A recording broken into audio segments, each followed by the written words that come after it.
There is no segue here whatsoever, except that we were talking earlier about the late 70s and early 80s and technology. Another form of technology that's kind of it's gone completely by the wayside is the answering machine. And I was wondering if you could tell us a little bit about the message of the month, was it? Yeah. Yeah. Yeah. Because Wow. that was, I think that was on its way out when I first talked to you or first met you. And I always thought that was really interesting. And again, this is going to be something that younger people don't have any knowledge of. Right. But I'll let you tell the story. I bought, this ties into what you were saying, I bought the very first phone answering machine. From Radio Shack, probably? Lafayette Electronics. Because Radio Shack was a primary kind of source for Richard and guys like him of his generation, for sure. Was in the neighborhood. I worked there. Okay. So, the very first phone machine. You had to put this thing on top of your telephone. Go on. Because they hadn't figured out how to lift up the button. You know what I mean? To answer the phone.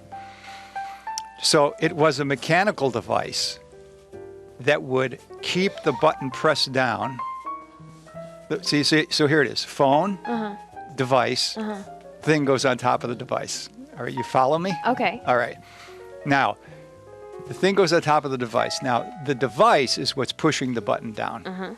See? Not the phone. When somebody calls after 2 rings, the device lets go, and now the phone gets answered. A tape starts to play into the part you talk, right? And a microphone starts recording what's on the other end.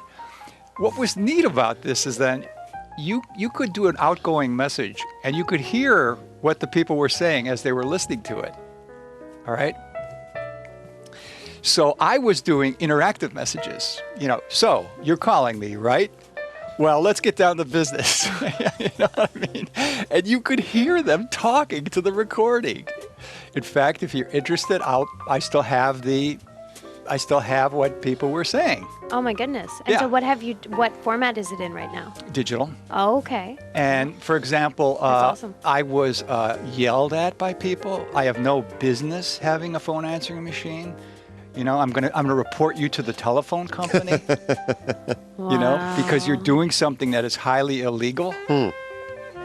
Having an answering machine was illegal? Well, it was new. It was looked so upon. It was new and therefore frightening to people. Yeah, I think. like I had somehow co-opted something that was the business of the phone company. Yeah. By having one of these things. Yeah. So there was that element of it. But so anyway, I got this idea that wouldn't it be cool to invite my friends and say, you want to do the message for this month? If you do, make it something artistic. Make it a poem. Make it a statement on the human condition. See? And so I would always start the answering machine off this way. You have reached 823-1750. And now for the message of this month. And then people would talk for usually 60 seconds. All right? And then I would say, leave a message at the beep, okay? This got very popular. This got to be so popular. I don't know if I ever told you this, especially and what really did it is when I had a little business card made, message of the month, 823-1750, and somebody showing a shocked look on their face, holding the phone up. It really got a lot of business when I went to a supermarket bulletin board and I pinned it on there. It got so popular that if I wanted to make an outgoing call, I had trouble finding a time when the red light wasn't on showing that somebody was calling in. Wow. And sometimes you'd say, okay, the red light's off, and somebody would be there because they were the next in line, and you just caught them, And they would always say, who is this and what is this all about? And I would say, I can't talk. And I would just call back and they would hang up. So you really couldn't use that phone line. That's when I knew it had gone like too far. Yeah. Because I didn't have a phone anymore. Yeah. You know, you'd have to interrupt somebody, hang up on them, and then make your call right away, you know. I saved all the messages that came in. Really? I saved all the messages that people did over a 4-year period, right? And now I'm going to tell you why I discontinued it, all right? This woman did a message, and she had a very youthful, attractive, soft voice, okay? The messages that people were leaving were predatory. Oh, And you mean the woman who was the artist of the month for that? Karen Greenspan. Oh, okay. Yeah. People were leaving like you have trolling on Facebook now? They were leaving predatory messages, and it was disturbing because some of these messages were, I know where you live. People were making a name for her. They were calling her Cassie, and she never gave a name. So it's like this myth was evolving that they knew her name, they knew where she lived, all fake. She didn't live here. And that they were watching this house with a rifle. And if she didn't pick up the phone the next time they called, it would be the last day she ever lived to see the next morning. And I thought, how cruel that you would do this, you know, with a woman, that you would make all this thing up just to make her scared. That's when I thought, you know, I don't really want to do this anymore because, like, I don't want to see this side of human nature. See? Well, again, it's the home of the future because this is, you know, this kind of harassment, as you were saying a second ago, is completely commonplace now. I'm thinking that there's one set of listeners to this that may be thinking, you know, no awareness of like the analog answering machine in the first place. But then there's going to be people that are older thinking, oh, everybody made, you know, wacky messages. But what's different about what you were doing is A, you were doing it earlier, I think, and B, you really were curating the phone as an art space. And when we talk about media art now, people tend to think film and video, and occasionally audio in a certain sense. But I think you've used all kinds of things, very commonplace parts of your life and everyone's life, as you know, a medium and as a tool for art making. Well said. Well said. Very well said. That's why we love you, Ron. We love you so much. I know that the message of the month got covered in the newspaper, right? Didn't you get it? Wasn't there a profile of you at that point? That must be what really spiked it. Yeah. It wasn't right. the thing in the supermarket. It was when they wrote the article about it. Yeah. Right. In fact, when the was guy it in the art section? It was. Was it Richard Huntington would have been around that time? No, or? I think it was Dale. Oh, Anderson? Yeah. Oh, I think it was okay. Dale Anderson. And when he was interviewing me, he said, "Well, of course, I'll keep the number secret." I said, "What for?" I said, "Let it out there. I want people to call this thing." And he put it in. And he said, in his article, I offered to keep the number secret, but he insisted that it doesn't matter who calls him. Here's the number. Yeah, that's what did it, Ron. That's when it really took off. Thank you for reminding me about that. Wow. And so you said that went on for 4 years? Like what years were those? Probably 74 through probably 78. And I started up again in 80 and went to about 90. Wow. And then I didn't do it for like 8 years. And then I started doing it again, like in about 2001. Yeah.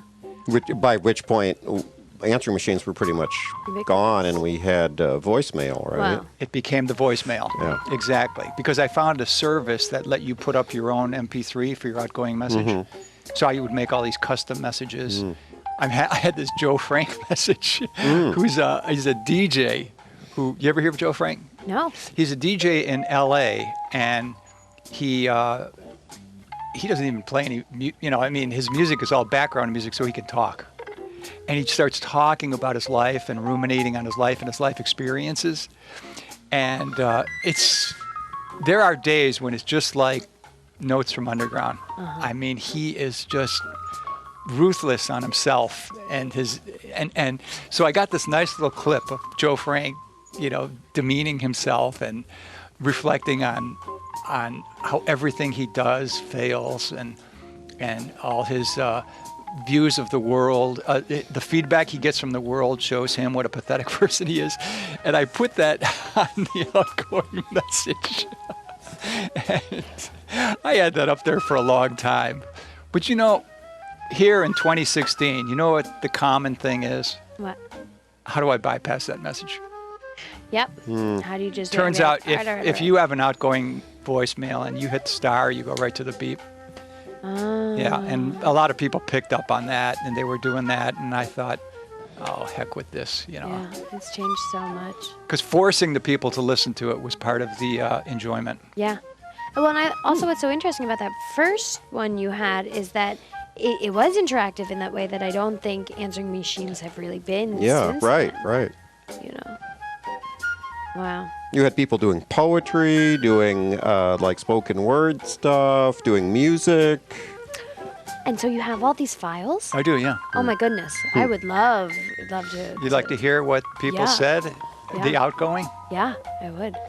Okay, I'll have to send that out to you. Cool. That would be But amazing. before you leave, I'll play for you the recordings from the time where, the cradle. I'll play, and you'll know instantly what I mean by the interactive quality. Wow. Here is a question, or rather conversation area to explore.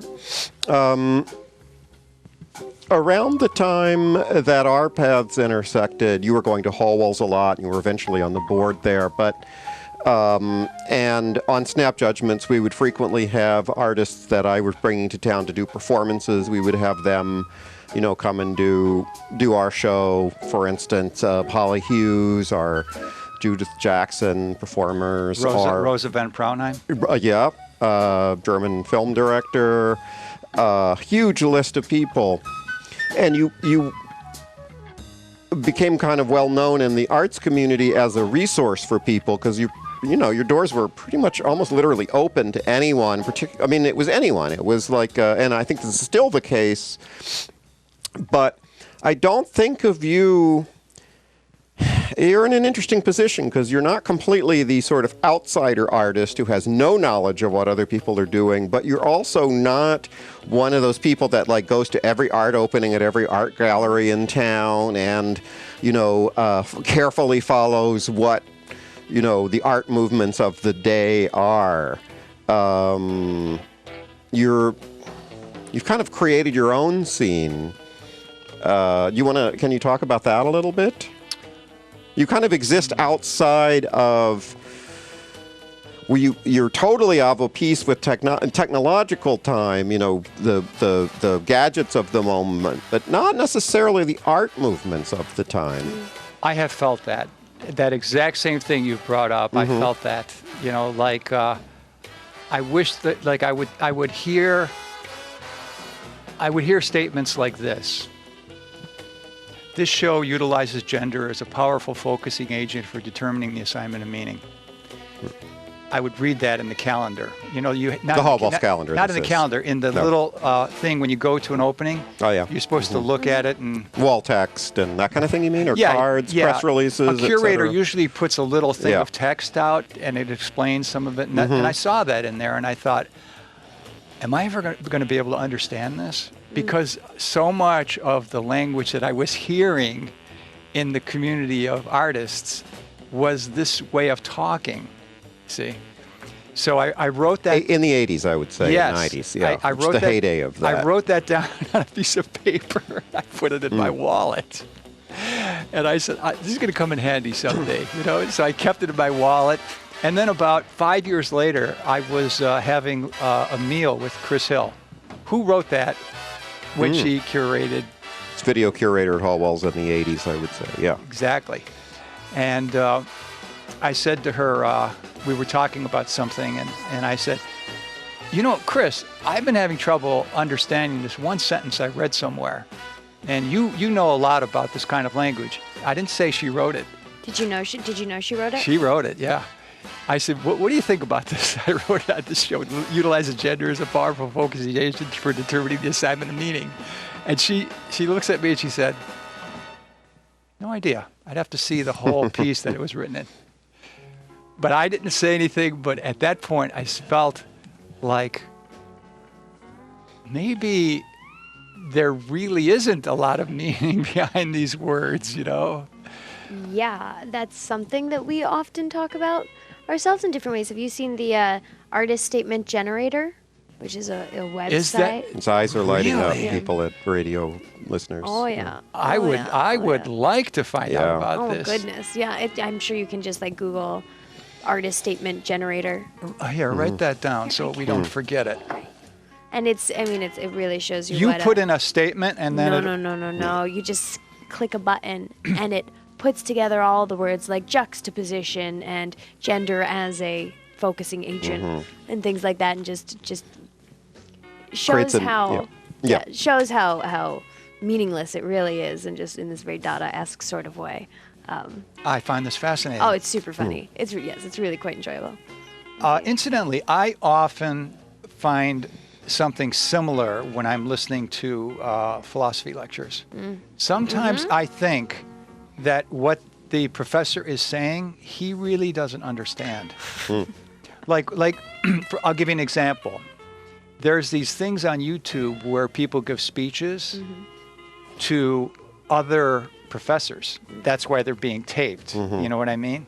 They're maybe honoring somebody, and then people, or what are these things called? Like symposiums. All right. A person was giving a lecture, and he said something like this.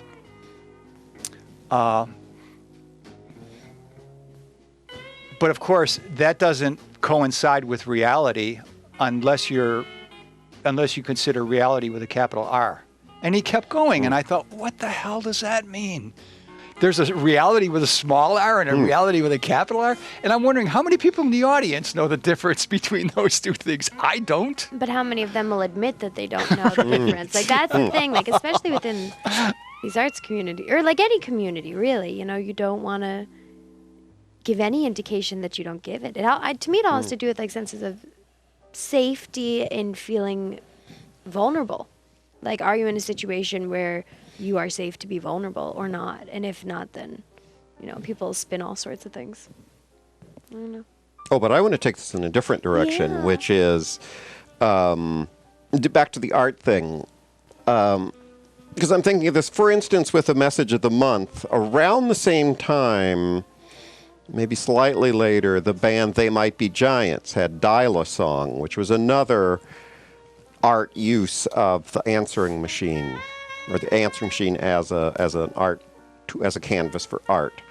Where it seems like a lot of your ideas come not from knowing what other people are doing in other spots, particularly pre-internet.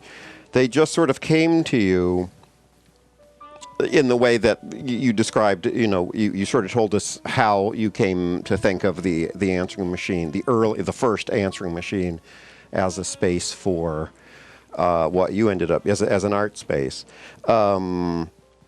There's all this talk these days, and it drives me nuts, about memes and this notion that we all have this hive mind, that things come up, you know, things occur to lots of people at the same time. To me, that's just deteriorated into, it's a sheep way of thinking. People see something on the internet, like they see an image, and then everyone for about 24 hours fiddles around with that, which isn't what the whole, you know, Richard Dawkins meme concept was at all. What you were doing, it's kind of like I talked about how we were making a podcast, but we didn't have the word podcast for it.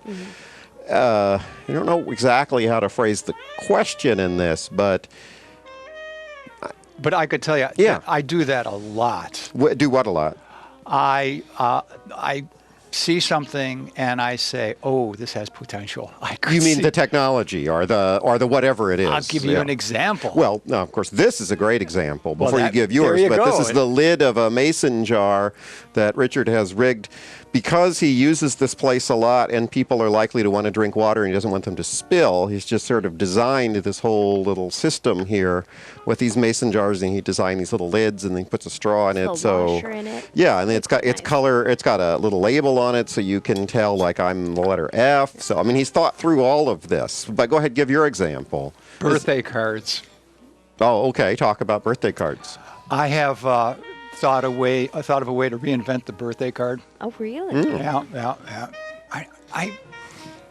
I don't want to exactly say it because I send them to people and they're surprised. Mm-hmm. See, and I don't want them to say, "Oh, that's what he's doing." Yeah. You know? So then they get it and they're not surprised. But I thought of that, and I thought of a way to reinvent the Christmas card. With this, I could tell you. All right. And it goes like this. I've been saving all the cards that people have been sending me for like 30 years. Okay, got a big stack of them. And I said, for Christmas, anybody who sends me I used to do my own custom-made Christmas card, all right? But I said, I know what I'm going to do. And I started this last year. And, oh, that reminds me. I sent one to my doctor, and I just spoke on the phone to his office today, and nobody said anything about it. Oh, it's a Christmas card. Wasn't it be like several months ago? Yeah, they forgot. No, I mean, I would have expected someone to say, "Oh, you're the one who sent them that card," you know. I see. But maybe it, as I think, maybe it just didn't mean anything to him. But so anyway, I just pull out one of these cards at random. And a lot of these cards have these long personal messages in them. You know what I mean? And what I do is I get double stick paper, and on the other side that doesn't have the message, I put my own text. And of course, it starts out with two silhouettes having a conversation. And one silhouette is saying to the other, "Why are you sending out a card to somebody of one that's already been sent to you? Like, what is the point of doing that? Don't you realize how disrespectful that is?" And then the person sitting in the other silhouette has to give the reason why. See? So I'm introducing the people as to why this is a card, all right? And then in the text, I can usually talk to the people or tell them something about how long it's been since I've seen them, or make some inquiry into their life or something, and send it out. And I just started doing this last year and got zero response from people. Of course, I only sent out 6. You see, over the years, people have become so alienated by my Christmas cards because they usually have an anti-message to them. An anti-Christmas message. I was going to say, it could be an anti-Christmas message. Like one year, a kid was saying to Santa Claus, "How come you didn't bring me any presents?" And Santa Claus says, "Because you're poor, kid. Don't you get it? Only the rich kids get presents. Wake up." And that when you step outside boundaries like that, you push people away. You don't get any more return cards. And would you say, like, I was really enjoying the little tiny koi pond in your backyard and the... Yeah, can I tell you the story behind that? I would love for you to tell me the story behind that. I decide I want to have a little fish pond in my backyard, so I go to the gardening center. And they said, well, there's this fabric. You dig a hole in the ground, you put the fabric in there, it conforms to the size of the hole that you did, you fill it with water, you put rocks around the fabric. And I said, well, that sounds pretty good. And they said, but you're going to have to dig it 3 feet deep. I said, why? Well, because the water will freeze solid in the wintertime and all your fish will die. I said, this doesn't sound right, but thank you for the advice, right? So I go to Kmart and I just buy a little tote that you put the kids' toys in and stuff like that. It's only 18 inches deep. I dig a hole in the ground. I put the toad in there. I fill it with water. I go to the pet store. I said, I'm got an outdoor pond that I have all set to go. And he says, well, you're going to need hardy fish. He says, you can't use, these beautiful fish here in an outdoor pond. These are like from the tropics, He says, you want these fish here? He points me to the hardy fish. They're like $30 to $50 a piece. And I said, what about those fish behind the counter? And he said, oh, those are fish we feed to other fish. I said, but they're only 10 cents a piece. He says, yeah, they're called feeder fish. I said, give me 5 of those. So then I said, I need a pump, to filter the water. Uh-huh. What's the strongest pump you have? And he says, well, it's this one. He says, it'll clean up to a 75-foot pond. It's big, you know what I mean? I put that in there, knowing that you leave that thing on all year, that water's not going to freeze. Right. Okay? It's moving. So I put the pump in there. I put the 10-cent fish in there, like the fish. Oh, thank you. You saved us. Thank you. Thank you. Next, all winter, don't feed the fish. You can't get to them. The cover is ice, My goodness. You could see it bubbling underneath, but you ain't going to get anything. Next spring, I go out there. They survived. Did they really? For the past 15 to 18 years, however long it's been.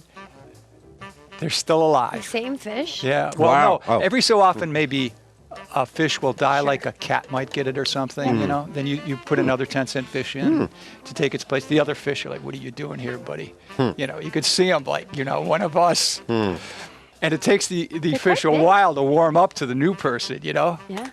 The fish in there are quite big. And they started out that tiny. Oh my goodness. That's awesome. It's funny that you have very cheap fish and a very expensive filter. It sounds like, the biggest. Yeah. And you notice I put the text over the pond? Now the text is really, so that's kind of what I wanted to ask about is, these text statements you have throughout the Home of the Future and sort of, where does the inspiration for that come from? I love text. Yeah. I absolutely do. Especially where you wouldn't normally find text. I like text. That's a little like hiding photos in my refrigerator, for instance. Very similar. Very similar. Yeah, I mean, go to somebody's house, take out your little sticky notepad, put up inside the medicine cabinet, Put over here, soon you will be going out into life, entering the arena once more. Put that on the inside of them and see if they ever put two and two together, that was you know what I mean? Somebody was making fun of me because he went down and he sat down upstairs and he sat down on this bench and he looks over and he sees bench built by Richard Wicka and Robert Nesbitt on 8/13/14. And he goes, you had to put this up here? And I says, yes, I did have to put that up. I says, because it adds new meaning to the bench. See, I like to do that. Layers of context, for sure. And it is a little bit home as museum. Yeah. There's the Dennis Marr Certainly. project. But also, home as Jenny Holzer in some ways. There's a lot of, these sort of like the statement that's out where the fish are, of the giraffe in the zoo feeling that it's a practical joke being played on him. And so few people understand that. Yeah. That's sad. Yeah. That's sad. I used to have, instead of the giraffe, I used to have a picture of Saddam Hussein when he was on trial for his life. And the text said, this is where you are, a place and environment. And it's not a practical joke, same thing. Even though you might think it is. We all feel that way at times. So here is Saddam Hussein sitting in the bench. He's looking at the people interrogating him. And I thought, this is beautiful. And so many people said to me, who's the guy? Oh. That's why I changed it to a giraffe. Wow. And those were his words? No, that was my way of speaking to him. Yeah. Yeah. Yeah. Some of these signs, I think, also serve the function of FAQs, because I'm guessing some of that might be efficiency on your part, because you get asked a lot about, well, there's signage when you come in the door. If you're here for a radio show, just walk in. If you're ready, If you're here to do something creative, you come to the right place. Right. Yeah. And then by the water, there's one. You can, the if water. You wash the glass. Yeah. I really appreciate that. Living in a cooperative house, it's a very important Do you statement. do that at your house too? Oh goodness, everyone washes their own glasses. But Yeah, I mean signs. signage. Yes, we have many more signs now that are much more positive and things like that. Like we have a little sign that reminds people to make sure the stove is turned off before you leave the kitchen and things like that, with some nice photographs behind it. But